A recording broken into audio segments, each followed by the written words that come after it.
بسم اللہ الرحمن الرحیم۔ السلام علیکم ناظرین، آج کی اس ویڈیو میں دوسری جنگ عظیم کا ایک سچا واقعہ آپ سے شیئر کرنے جا رہا ہوں۔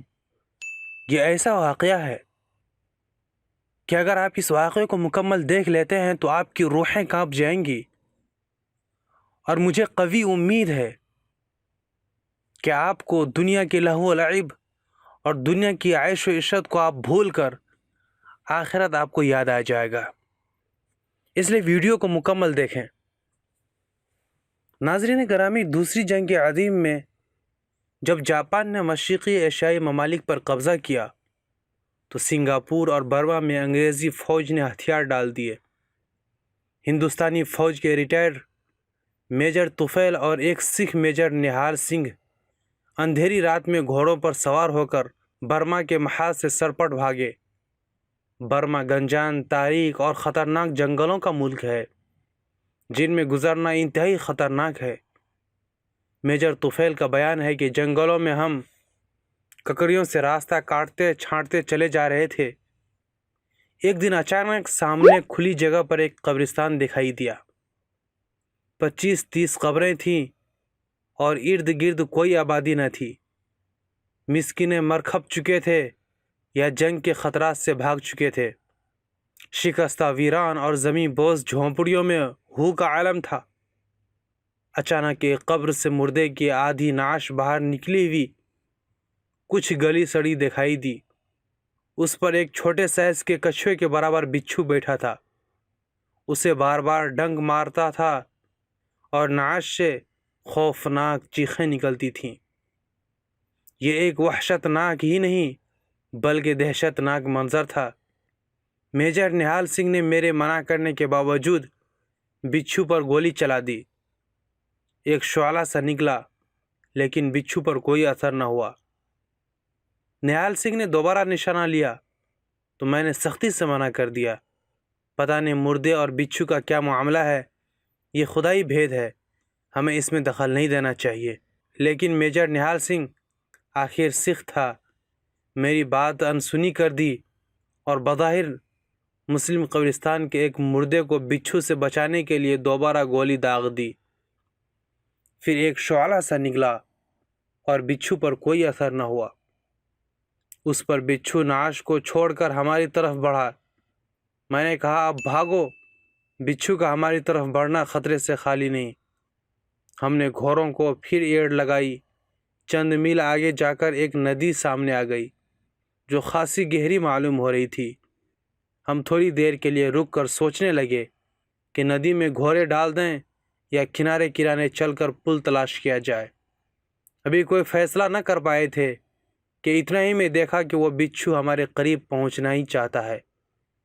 سچ تو یہ ہے کہ جنگ آزمودہ اور مسلح فوج ہونے کے باوجود ہم پر گھبراہٹ طاری ہو گئی اور ہمارے گھوڑے ٹاپو مارنے لگے جیسے وہ بھی بچھو سے خوفزدہ ہو گئے ہوں۔ بچھو کا رخ نہال سنگھ کی طرف تھا۔ نہال سنگھ نے خوف اور حواس باختگی کے عالم میں اپنا گھوڑا ندی میں ڈال دیا۔ اس کے تعاقب میں بچھو بھی ندی میں اتر گیا۔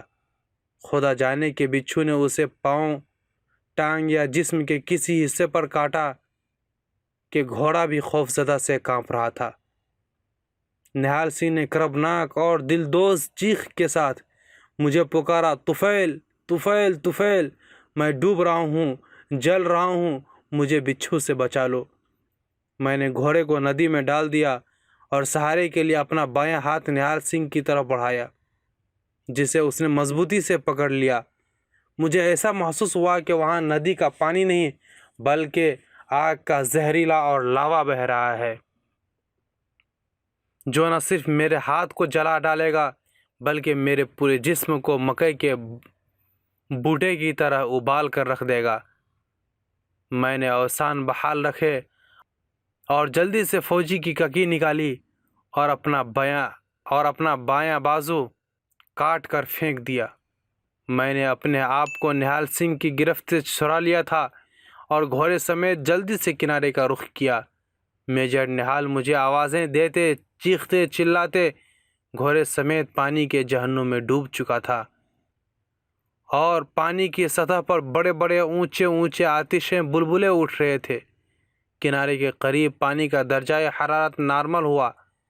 وہ قہر خداوندی بچھو اپنا کام کر کے جا چکا تھا، مجھے کہیں دکھائی نہ دیا۔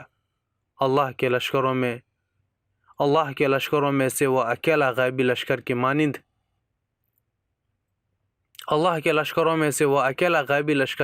تھا۔ اس نے مجھ سے کوئی تعارض نہ کیا۔ غالباً جدھر سے آیا تھا وہ ادھر ہی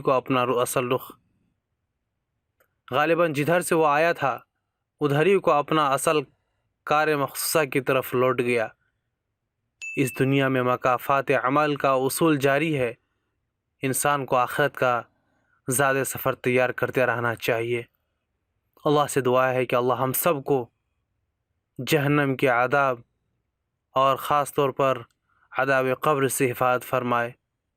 آج کے لیے اتنا ہی۔ اگر ویڈیو پسند آئے تو لائک ضرور کر دیں، اور اگر ابھی تک آپ نے ہمارے چینل کو سبسکرائب نہیں کیا ہے تو چینل کو سبسکرائب کر کے بیل آئیکن پر ضرور سے کلک کر دیں، تاکہ اس طرح کے واقعات میں آپ سب کے لیے لے کر آتا رہوں۔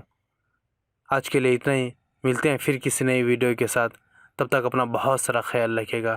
فی امان اللہ۔